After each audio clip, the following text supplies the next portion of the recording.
భారత్ మాతాకి జై. అందరికీ నమస్తే. ప్రకాష్ రాజ్ గారు చాలా దారుణంగా రామాయణాన్ని కించపరుస్తూ వ్యాఖ్యానం చేశారు.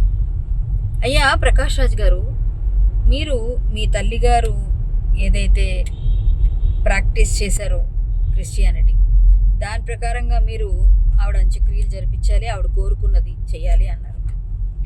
ఇంతకాలం మీరు నాస్తికం, లేకపోతే నేను అది కాదు, నేను క్రిస్టియన్ కాదు అని ముసుగేసుకునే ఉన్నారు. మీ పేరులో యాంటోనీ ఉంది, ఇంకేవేవో ఉన్నాయని సూర్య గారు కూడా మొన్న మాట్లాడారు. ఆ వీడియోలు కూడా ఇప్పుడు ట్రెండ్ అవుతున్నాయి, వైరల్ అవుతున్నాయి. సార్, మీరు ఏదన్నా కండి, ఏదన్నా చేయండి, రాముడు జోలికి వచ్చిన వాడు బతికి బట్ట కట్టినట్టు ఇంతవరకు చరిత్ర లేదు. కత్తి మహేష్ని తీసుకోండి, ఇంకొంతమంది ఉన్నారు. అంటే మొన్న ఒక ఆయన పాస్టర్ కూడా కాలం చేశారు. వాళ్ళందరూ రాముణ్ణి, రామాయణాన్ని విమర్శించిన వాళ్ళే మీలాగే.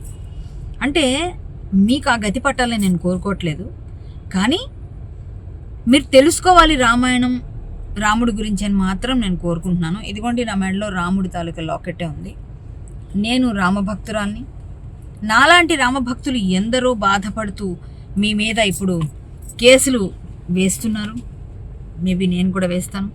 సో అందరూ కూడా మీ గురించి చాలా గట్టిగా మాట్లాడుతున్నారు. రామభక్తులు అందరూ కూడా, అంటే చాలా అనకూడదు, కానీ పోయే కాలం వచ్చిందా, ఇలాంటివన్నీ చేస్తున్నాడు, ఇలాంటి మనిషి ఏంటి, ఇప్పుడు ఇతనికి బుద్ధి రాదా, మనిషి పెరిగితే కాదు ఎద్దులా పెరిగిపోయాడు, కనీసం బుద్ధి లేదా అన్నట్టుగా అందరూ మిమ్మల్ని తిడుతూ ట్రోలింగ్ చేస్తుంటే చూసి పోస్టులన్నీ కూడా నాకే బాధగా ఉంది.